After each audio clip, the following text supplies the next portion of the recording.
అధ్వాన్నంగా మారిన శాంతి భద్రతలకు అద్దం పడుతూ మరి చిలుకూరు బాలాజీ దేవాలయంలో పెద్దలు చాలా కాలంగా సౌందరరాజన్ గారు, వారి తర్వాత ప్రధాన అర్చకులుగా అదే రంగరాజన్ గారు ఇక్కడ ఏదైతే సేవలు అందిస్తున్నారో వారిని ఇవాళ అగౌరవపరచడమే కాకుండా ఈరోజు రాష్ట్రంలో అధోగతి పాలైన శాంతి భద్రతల సాక్షిగా వారి మీద దాడికి దిగడం ఏదైతే ఉందో నిజంగా కూడా అత్యంత దుర్మార్గమైన, అత్యంత నీచమైన కార్యక్రమం.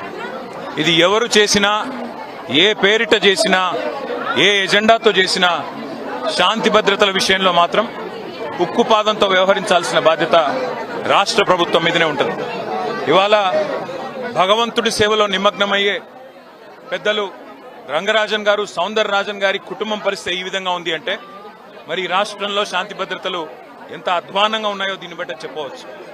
ఖచ్చితంగా ఈ దాడికి పాల్పడ్డ వాళ్ళు ఏ ముసుగులో ఉన్నా, ఏ జెండా పట్టుకున్నా వారిని కఠినాతి కఠినంగా చట్టపరంగా శిక్షించాలని చెప్పి రాష్ట్ర ప్రభుత్వాన్ని డిమాండ్ చేస్తూ భవిష్యత్తులో కూడా ఇలాంటి సంఘటనలు పునరావృతం కాకుండా కఠినంగా చర్యలు తీసుకోవాలి, కఠినంగా సమీక్షించి పూర్తి స్థాయి భద్రత కూడా అవసరమైతే వారికి ఏర్పాటు చేయాలి. ఎందుకంటే చిలుకూరు బాలాజీ ఆలయం ఇవాళ లక్షలాది మంది అభిమానులు వారికి ప్రపంచవ్యాప్తంగా ఉన్నారు.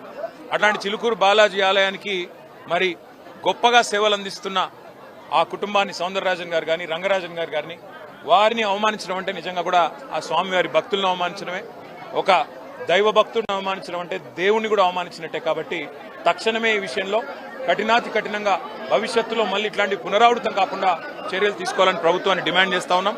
ఆ సౌందరరాజన్ గారికి, రంగరాజన్ గారి కుటుంబానికి మేము పూర్తి స్థాయిలో అండగా ఉంటామని చెప్పి కూడా తెలియజేస్తాం. Thank you.